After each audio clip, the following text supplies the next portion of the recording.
Olá pessoal, boa noite a todos. Nós, o povo. Nós, o povo, foram as palavras do discurso de Ronald Reagan após 8 anos de mandato. Um recado que ele deixou ao mundo inteiro, um dos grandes presidentes dos Estados Unidos, que era apenas parte do povo, um ator que nem famoso era em Hollywood.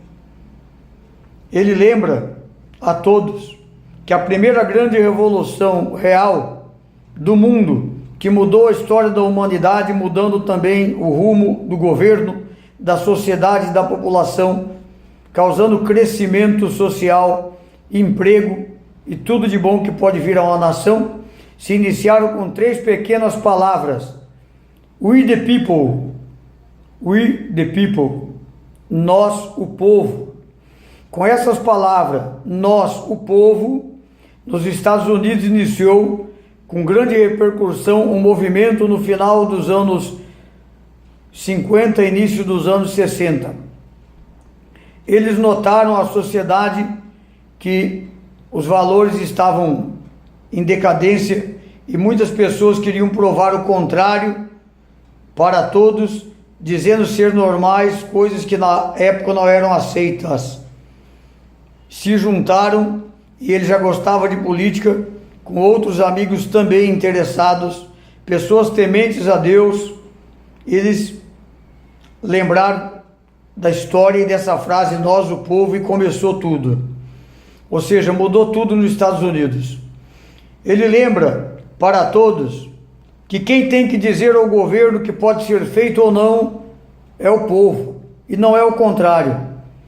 O povo é o motorista, o governo é o carro, e isso jamais deverá ser diferente em nenhum local que se diga ter democracia ou liberdade. Somos nós o povo, somos nós que decidimos para onde o governo deve ir e o que ele deve fazer, qual a rota a tomar, qual a velocidade, com menos riscos.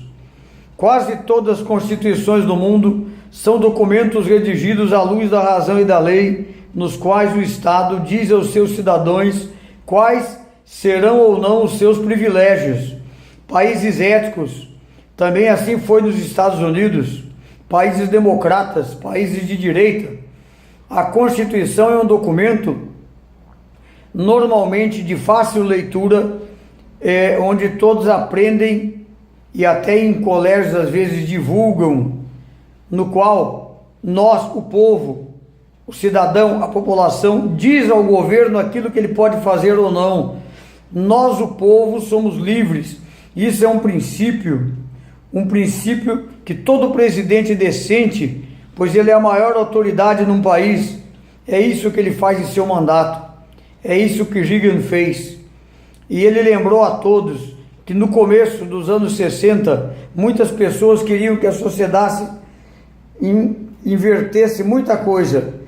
E a inversão social era muito grande. Algo tinha que ser feito. E o preço era caro. Não só do ponto de vista social, com as drogas e com as coisas ruins que vieram, educação ruim, com as perdas financeiras que o país estava tomando. E através de mais e mais regras e regulamentações que o governo colocava, fazia um aumento de tributação predatória, aumentava todos os dias os impostos. O governo confiscava cada vez mais o dinheiro do povo, fazendo todos pagarem mais impostos, tirando mais as opções da família, tirando a liberdade, tirando o dinheiro deles. E então ele, com amigos dele, entraram na política com pessoas sérias, temente a Deus, que acreditavam que juntos poderiam levantar as mãos, gritar, levantar a voz e dizer que com Deus no coração salvaremos a nação, nós o povo. E ele era apenas um político cidadão, um ator que nem famoso ainda era lá em Hollywood, nem Hollywood era tão famosa, né? Naquela época, para vocês terem ideia, o Brasil era uma grande central de cinema também. Se não tivesse sido incendiado ou não tivesse ocorrido o que aconteceu nos 20 últimos anos, a história do Brasil seria outra. Bom, o que pareceu ser correto para ele fazer era mudar as circunstâncias. Então, baseado em tudo aquilo que ele havia estudado e visto, e com essa frase, nós o povo, ele começou a gritar e conseguiram parar muita coisa e conseguiram deter e convencer que quem guiava era o cidadão. Nos Estados Unidos passou a ser a maior potência do mundo. E ele então recorda às pessoas uma lição muito grande. Ele diz: nenhum homem será livre, jamais será livre, a não ser que o governo seja limitado. Existe uma relação de causa e efeito tão clara e óbvia e previsível quanto 2 mais 2 ser 4, quanto as leis da física, as leis da matemática. À medida que o governo aumenta o seu poder, a liberdade diminui e sempre diminuirá mais. Nunca se esqueçam disso, isso é uma regra clara mundial. Infelizmente, ocorreram essas barbaridades no Brasil, mas nós como brasileiros temos que acreditar, o nosso país é grande, de dimensões continentais, e nós podemos mudar isso de maneira ordeira. Vamos conseguir tirar essa infestação do Planalto. Pratique o ato da cidadania. No dia de ir ao voto, se não acontecer nada antes, pois estamos à mercê de muitas coisas. Existem várias correntes. A desinformação é uma das grandes armas dos esquerdopatas, dos psicopatas que tiveram vantagens e ficaram milionários. E eles não querem perder. O medo tomou conta do Planalto. Todos têm medo de perder o cargo, pois se perdem poderão ficar na mão da Lava Jato, serão cidadãos comuns. É o fórum privilegiado, gente. Vocês sabem do que eu estou falando. Não vendam seu voto, não deixam de votar. Vamos firmes ajudar a nação. Conto com a ajuda de todo brasileiro honesto, digno de caráter, temente a Deus, independente de religião, a favor de bons costumes, que ame sua família, que queiram o bem para todos. Vamos mudar isso. Não existe necessidade de mais de 60 mil mortos em homicídios. Não existem. Se fizermos cálculos reais, morrem a cada minuto muitas pessoas. Se somamos tudo, morre minuto a minuto, pessoal. A saúde está um caos, o pobre não tem a quem recorrer, tudo isso pode ser consertado. Um governo que tenha metas. Quando falamos em metas, o que eu quero dizer? Por exemplo, para vocês entenderem, uma dona de casa tem uma casa com 3 quartos, 5 filhos e marido. Ela mantém a sala limpa, o banheiro, no final ela trabalha a noite inteira e a casa inteira fica limpa. Mas tem meta, tem começo e fim. Então aqueles que vêm prometendo que farão 10 mil coisas não farão nada. Aquele que não fizer em 4, 8, 12, 16 ou 20 anos, gente, quanta inocência, continuarão sem fazer. Então, por favor, vamos ter consciência, vamos mudar nossas opiniões, vamos lutar como irmãos unidos pelo país, deixar diferenças de lado. É isso, gente. Outra, agora é uma crítica pessoal, eu sou médico, as pessoas estão morrendo, não só aqui em Campo Grande, como no Brasil todo, mas em Campo Grande chegou a um ponto terrível. Eu sei de tanta coisa e as coisas aqui não mudam. Várias capitais mudaram porque o Ministério Público entrou. Não creio que aqui vá acontecer, pois se não aconteceu até agora, nosso gestor não ouve nem os conselhos. E se é verdade que ele não sabe do que está acontecendo, ele então também é irresponsável, porque deveria. Eu mesmo mandei mais de 20 cartas. Um bom general tem o respeito dos seus comandados, e seus comandados passam os problemas a ele. Então, gestor, não confie tanto em seus comandados. Cuide da população. Juiz não julga sem saúde. Político não faz política. Pobre não trabalha, aluno não estuda. Ou seja, se existe uma prioridade, ela deveria ser a saúde.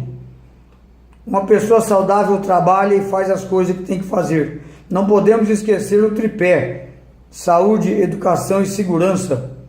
Mas com saúde e educação o resto virá sozinho. Não é algo que conseguiremos num dia, mas alguém tem que começar. É importante não ter buracos na cidade? Sim. Tudo é importante. É importante uma 14 de julho linda. Até nisso é esquisito. 40 anos atrasado, finalmente sairá um calçadão. Não sei se é verdade. Todas as cidades que saíram calçadão, e eu sou estudioso do assunto e morei em várias capitais, conheço o Brasil todo e várias cidades do mundo com calçadão, todas elas que tentaram fazer um calçadão pela metade, ou seja, que deixaram o carro passar no meio, tiveram que redimensionar. Nenhum calçadão eficaz no mundo ou no Brasil existe onde passem carros. Então, se esse calçadão vai começar entre a Avenida Fernando Corrêa da Costa e a Avenida Mato Grosso, pelo menos que entre a Avenida Afonso Pena em Mato Grosso seja calçadão realmente, não haja asfalto e nem oportunidade de carro passar.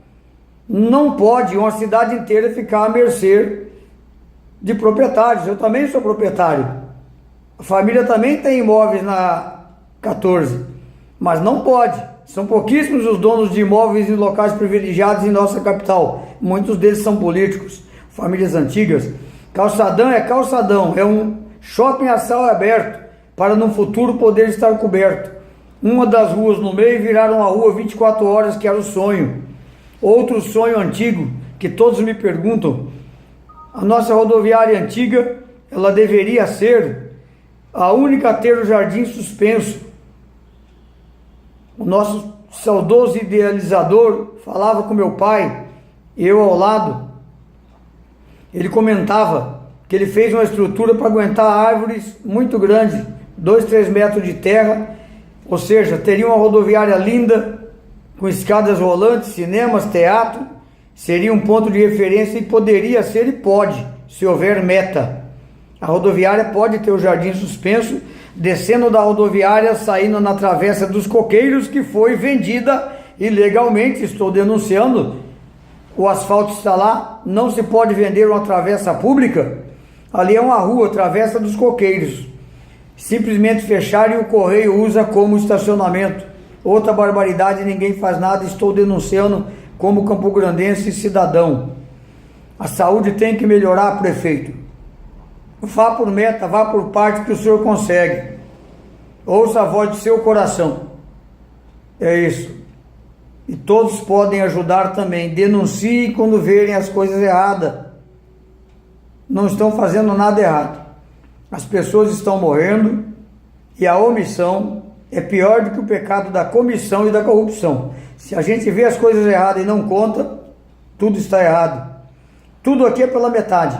Aonde está o camelódromo, na realidade era para uma avenida de pista dupla juntar a Afonso Pena até a faculdade. Fizeram o camelódromo provisoriamente e ele está lá até hoje. Horas.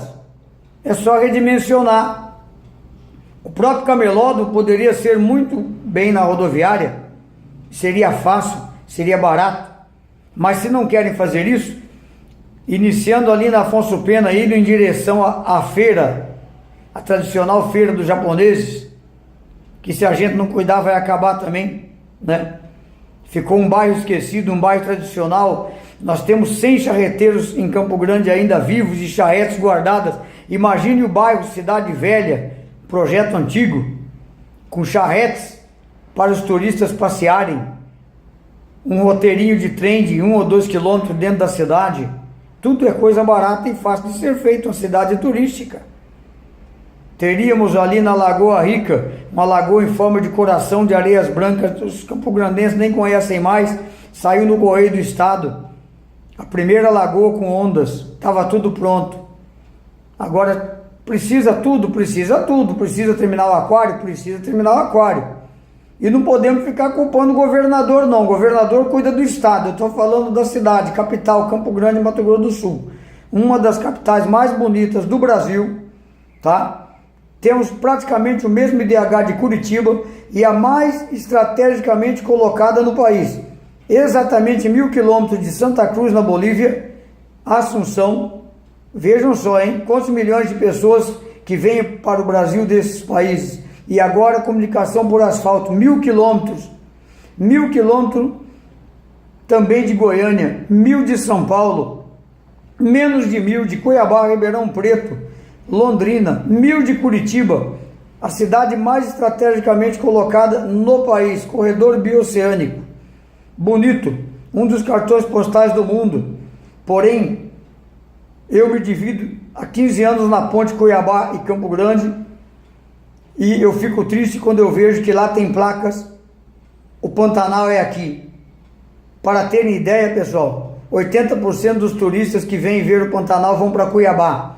Encontrei agora no aeroporto, 2 semanas atrás, 42 japoneses que só tinham 3 dias a mais no país, compraram passagens porque estavam muito interessados em conhecer Bonito. Me acharam falando espanhol com alguém e francês com a outra pessoa lá no aeroporto e vieram perguntar: Bonito é próximo? Queremos ir logo para lá. Cidades não queremos conhecer. Ou seja, o grande governador na época, Dante de Oliveira, monopolizou e disse que o Pantanal era lá. Eles têm 3 hotéis no Pantanal, 20% do Pantanal não tem nada, e eles fazem uma propaganda tremenda que o Pantanal é lá, até as verbas vão para lá. Todo mundo confunde Mato Grosso do Sul com Mato Grosso. Quem nasce em Mato Grosso é matogrossense. Quem nasce em Mato Grosso do Sul, segundo Aurélio, e que ainda não está lá no dicionário, mas ele postulou, é o matogrossense, e vai nascer, talvez, como capital Sinop, Mato Grosso do Norte, Mato Grossino, e nem nós sabemos disso. Paramos tudo. Não crescemos por ter um nome atrelado ao nosso irmão antigo. Éramos um só estado, hoje somos 2. Lá tem 159 municípios progressistas. Nós temos cidades aqui, distritos com 5, 6 mil casas. O Aianduí atado não consegue sair do lugar, mas o paraíso das águas, que é pequenininho perto de Costa Rica, os municípios ricos abriram mão e criaram um município e ele vai bem, obrigado. E nós estamos parados. São queixas para o Ministério Público interferir, para os políticos agirem. Temos bons políticos. Mato Grosso do Sul é líder nacional em muita coisa, pessoal. Então, Dr. Becker, repassem esse vídeo. Vamos amar nossa cidade, nosso estado e nosso país. Nós, o povo. Obrigado. Deus abençoe todo mundo.